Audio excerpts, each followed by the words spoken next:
Well, it looks like liberals have finally met a tax hike they don't like. The nonprofit world is up in arms over President Barack Obama's plan to limit tax deductions for charitable giving. The president's 2010 budget would reduce write-offs for Americans who fall in the top two tax brackets. And universities and other nonprofits fear that could curtail donations. Naomi, the president's proposing to take the deduction you can take for, say, if you spend $1 in donations. Right now you get 35% of that you can write off if you pay the top marginal rate. He wants to raise the top rate to about 40, but reduce the amount you can deduct to 28%. That's not that much. Why are people upset? This has been a rough year for nonprofits and foundations, Paul, and their endowments have gone down. They've taken a big hit, and now Obama is dealing them another hit, and they are mad. I mean, people give a lot, and tax exemptions are an incentive for them to give, and they're going to lose money on this deal. So who's rebelling? Is this the Ivy League colleges, or these foundations? Everybody across the board? Pretty much everybody across the board that I've talked to, whether it's your local nonprofit in Harlem to large universities. I mean, everybody really sees this as it's going to be a big problem for them going forward, and I think a lot of congressmen wrangle among them. Charlie Rangel, chairman of the Tax Writing Ways and Means Committee in the House. Congressmen are hearing from their constituents, and some of these constituents are people who give them a lot of money, and some of them are... These are all Democrats. They love Barack Obama at Harvard and Yale, right? Yeah, well, it's not going to get better for them. This tax plan, right, was hatched during the campaign. And I would say it's like the Madoff tax plan. It's like out of fantasy land, back when we were living, fat. He is going to propose not only this, but in 2011, as we know, that the Bush tax cuts expire. So just when these donors are beginning to reconstitute their assets and their wealth and growing it, he's going to raise the capital gains tax and raise their marginal rates, hitting these donors again and hitting these nonprofits again. But this is an issue, Colin, about whether or not people give to charity because of the tax break or just out of the generosity of the bottom of the, in their hearts. Why should anybody get a tax break for giving?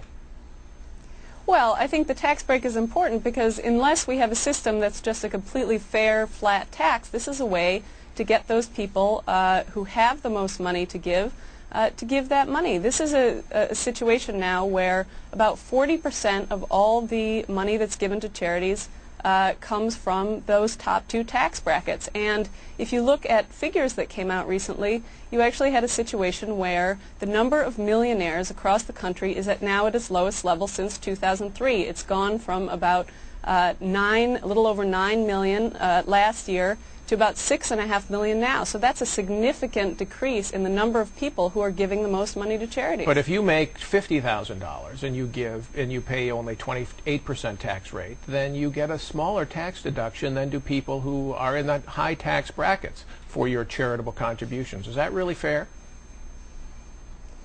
Well, I mean, it's fair in the sense that you can't turn everything into class warfare. As soon as we start talking about reducing, making it an issue in those terms, I think you're really sort of stepping backwards. All right. Well, Obama is trying to make this a class issue, is he not, Naomi? Because he's trying to say if you're wealthier, you should not be able to get the same kind of benefits that others do. Right. Well, look, he's essentially redirecting charitable funds to the IRS. I mean, I think, basically he thinks of, our taxes as charity, as Joe Biden said during the campaign. I mean, he would just like the government to be in charge of what the public good is and not have individual people making this decision. All right. There's another issue here in the charitable world, which is that foundations are being lobbied heavily to start to make some of their donations based on race, gender, and sexual preference, a portion of it.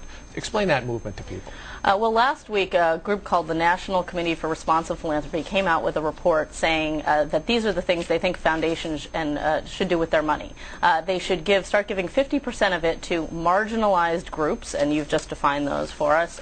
They should be giving 25% to organizing activities, and that they should also have diverse boards and staffs, meaning that they hope that all these marginalized groups are represented on the boards, and that those those different groups basically spend their time on the boards arguing over where the money should go, without regard, of course, to the intent of the donor who gave the money in the first place. Well, that's the thing. I mean, these foundations are created based on donor intent. Somebody says, look, I want this money to go to, say, religion. I want this money to go to higher education. I want it to go to cancer research. All of those things are very apolitical in the sense that they're not designed to go to any specific politically organized group. This is a way of politicizing charity, it seems to me. Absolutely. There are a number of large groups that have bought into this idea that what the goal of all charities is encouraging what the NCRP calls participatory democracy.